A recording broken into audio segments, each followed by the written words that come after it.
आदरणीय अभिभावकों और प्रिय विद्यार्थियों, सुप्रभात। आज का सुविचार, झूठ बोलने से सिर्फ हम खुद ही बुरे नहीं बन जाते बल्कि इससे हमारी आत्मा भी बुरी बन जाती है। दोबारा से सुविचार सुनिए। झूठ बोलने से सिर्फ हम खुद ही बुरे नहीं बन जाते बल्कि इससे हमारी आत्मा भी बुरी बन जाती है। तो बेटा हमें कभी भी झूठ नहीं बोलना चाहिए, हमेशा सच का ही सहारा लेना चाहिए, ठीक है। और आज जो हम पढ़ने जा रहे हैं अपना संस्कृत संशोधन मतलब संस्कृत रिवीजन का कार्य करेंगे आज हम, जिसमें हमारा पाठ 1 और 2 धातु रूपानी में हमारा पाठ और भू धातु है जो पांचों लकारों में पढ़ी जाएगी, ठीक है। तो सबसे पहले बेटा देखिए हमारा जो पाठ पहला है संस्कृत का या प्रथम पाठ सुभाषितानी। क्या है? सुभाषितानी मतलब सुंदर मधुर वचन, ठीक है। तो बेटा इसमें मैं हिंदी भी दे चुकी हूँ, इसका आपको लिखने के लिए अनुवाद भी मैंने लिखवाए हैं और इसकी वीडियो भी मैंने भेजी है और मुझे उम्मीद है कि आपको ये अच्छे से समझ में भी आया होगा। एग्जाम्पल के तौर पर इसका एक सुवचन या सुविचार मैं बता देती हूँ क्या है। जैसे गुणी व्यक्तियों में बहुत से गुण होते हैं, लेकिन जब वह निर्गुण के साथ या अगुण में मिल जाता है तो वह दोषी हो जाता है। इसी तरह जैसे नदी मधुर जल से जैसे नदी मीठे जल की होती है और वो समुद्र में मिलकर मतलब पीने योग्य नहीं होती है, ठीक है। ऐसे ही जैसे कि हमारे साहित्य संगीत और कला से विहीन व्यक्ति साक्षात बिना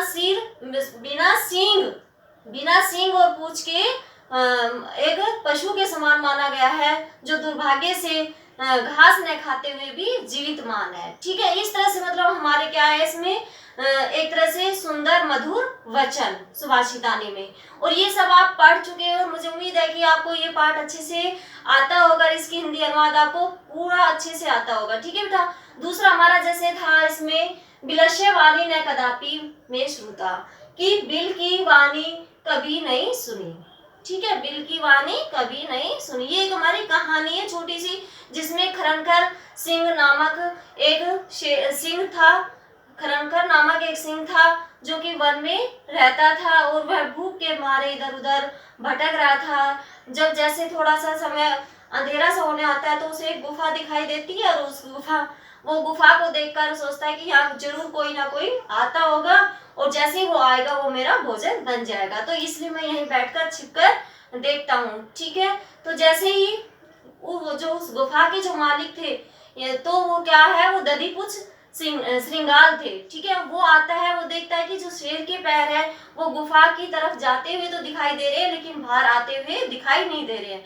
फिर वह विचार करने लगता है, सोचता है, कोई एक योजना बनाता है। फिर वह कहता है कि उस गुफा को यह संबोधित करते हुए ये योजना बनाता है कि जब मैं आता था तो मुझे आप मतलब पुकारती थी, मेरा आह्वान करती थी कि लेकिन आज तो मुझे बुलाया ही नहीं, तो अगर मुझे नहीं बुलाओगी तो मैं किसी दूसरी गुफा में चला जाऊंगा। ये कौन कहता है? दधिपुच्छ श्रृंगाल कहता है, ठीक है।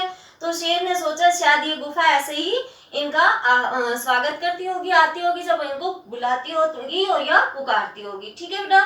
तो जैसे ही शेर ने ये सोचा कि वो ऐसा करती होगी तो शेर ने उसका ऐसे ही आह्वान किया या उनको बुलाया, पुकारा, किसको? दधिपुच्छ श्रृंगाल को। तो उनकी आवाज, शेर की आवाज को सुनकर वह भाग जाता है और जो अन्य भी जीव जंतु या जानवर होते हैं वो भी सभी भाग जाते हैं। तो इस तरह से वो जो श्रृंगाल है वो कहता है कि हाँ मुझे रहते रहते मेरा बुढ़ापा आ गया लेकिन मैंने बिल की वाणी को कभी नहीं सुना। तो इस तरह से हमारी इसमें कहानी थी। तो बेटा जो ये दोनों पाठ आपके आ रहे हैं इसमें कुछ ऐसे प्रश्न उत्तर आते हैं जैसे कि एक पदेन वाले, पूर्ण वाक्य वाले या प्रश्न निर्माण वाले, ठीक है। ये सभी पाठों में ऐसे ही आते हैं। आपने पहले भी 6ठी क्लास में भी पढ़ा है, 7वीं में भी पढ़ा है और अब 8वीं में भी पढ़ रहे हो, ठीक है। तो मैंने इसके कुछ दो तीन क्वेश्चंस ही लिखे हैं जो आपको मैं बताने जा रही हूँ और आपको समझ में भी आ जाएगा। वैसे मैं आपको ये सारा अच्छे से समझा भी चुकी हूँ, ठीक है। हाँ तो बेटा देखिए सुभाषितानी में अपना प्रश्न नंबर फर्स्ट इसका देखते हैं। प्रश्न नाम उत्तराणी एक पदेन लिखत, कि प्रश्नों के उत्तर एक पद में लिखिए। तो व्यसनी है किम नैसती, बुरी लत वालों का क्या नष्ट हो जाता है? तो उत्तर देखिए विद्या फलम, ठीक है, क्या आएगा? विद्या फलम। दूसरा देखिए ख, इसमें कस्य यस्य नश्यति, किसका यश नष्ट हो जाता है, तो क्या आ जाएगा? लुब्धस्य। लुब्धस्य मतलब लोभी व्यक्ति का। ठीक है, आगे देखिए मधुमक्षिका किम जनयति, मधुमक्षिका क्या निर्माण करती है, तो माधुर्यम एव। ठीक है, मीठा रस।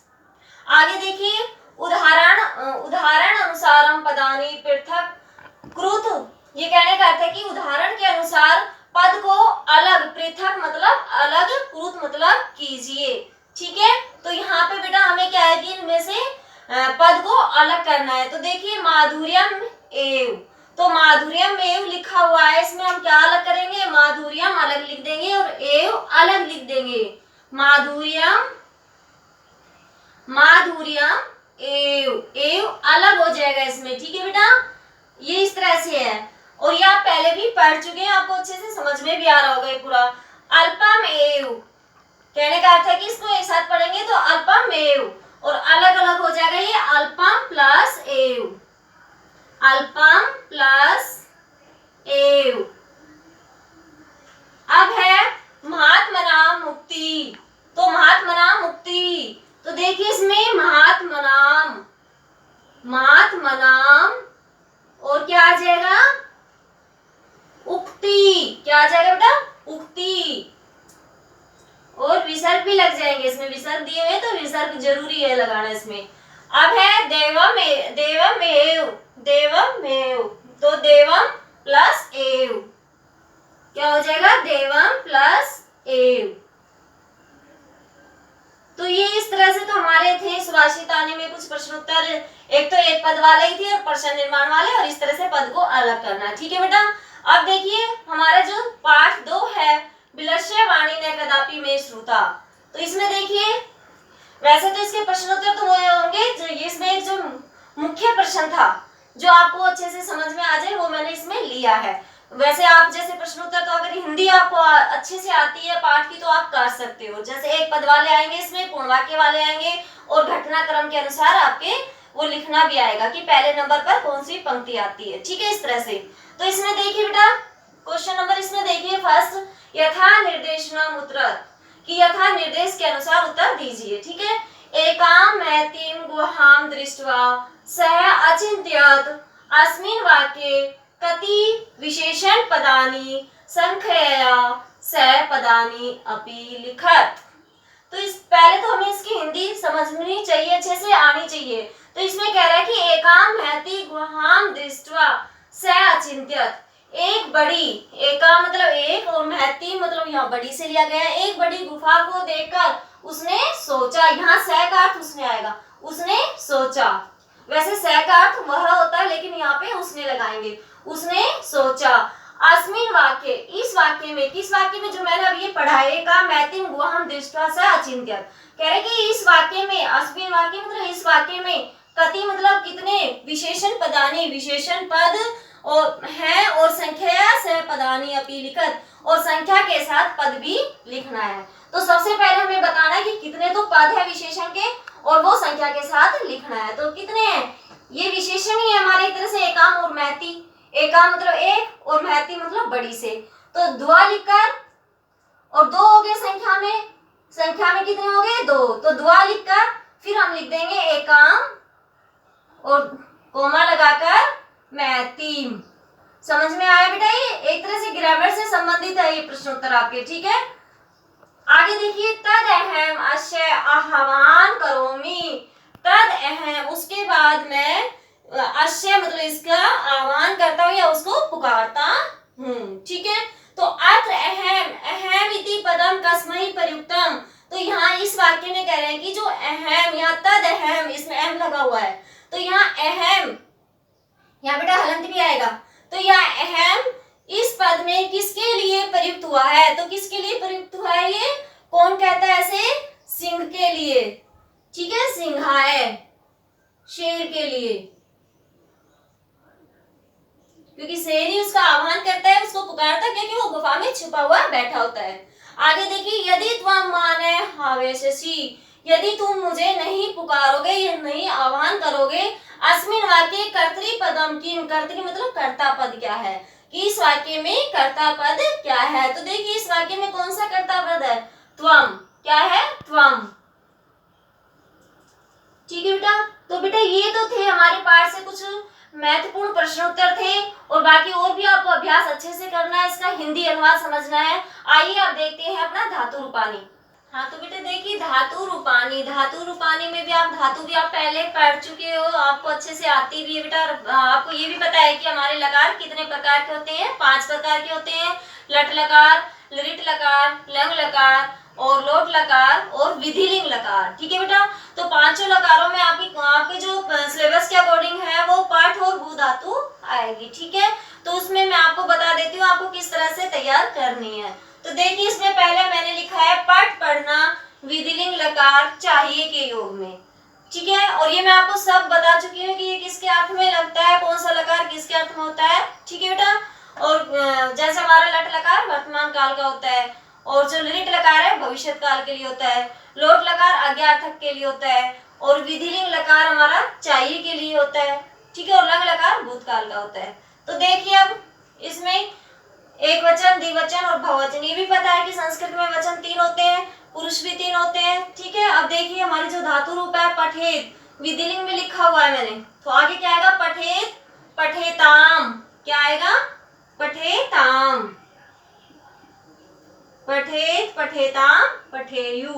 अब यहाँ पे पठे, ये कौन सा लकार है, विधिलिंग लकार है, पठे पठेताम पठेत, पठेयम पठेव और पठेम। ठीक है बेटा, आप ये कर चुके हो, 6th क्लास में भी किए आपने, 7th में भी किए, तो आपको रट गई होगी ये तो अच्छे से। आप देखिए भू होना लिट लकार में, किसमें, लिट लकार वर्तमान काल। ठीक है बेटा, अब देखिए वही अपना भू वाली है भविष्यति, पहला क्या लिखा हुआ मैंने, प्रथम पुरुष एक वचन में भविष्यति, अब क्या आ जाएगा, भविष्यत। और सारी धातु मैंने बता दी कि ये पठ के अकॉर्डिंग ही चलती है, भविष्यति, भविष्यतः, भविष्यन्ति। अब क्या आ जाएगा, भविष्यसि, भविष्यसि, भविष्यथ मैंने लिखा हुआ है, और आगे आपका क्या आ जाएगा, भविष्यत, भविष्यथ। ठीक है बेटा, अब यहाँ पे भविष्यामि लिखा हुआ है, तो आपको क्या लिखना है, भविष्यावह और भविष्यामह, भविष्याव और क्या लिखना है, भविष्यामह। तो ये सब आपको बेटा अच्छे से आती होगी, और आपको पांचों लकारों में याद भी करनी है। ठीक है, कोई भी लकार आपका आ सकता है क्लास टेस्ट के लिए, पांचों लकारों में अच्छे से तैयार करनी है। तो ये था हमारा बेटा संस्कृत संशोधन, जिसमें पाठ थे 2 हमारे और धातु रूपानी थी, और मुझे उम्मीद है कि आपको समझ में आ गया होगा। अब बेटा मैं इससे संबंधित आपको जो वर्कशीट दूंगी उसको अच्छे से तैयार करना है और इसको भी समझना है। धन्यवाद।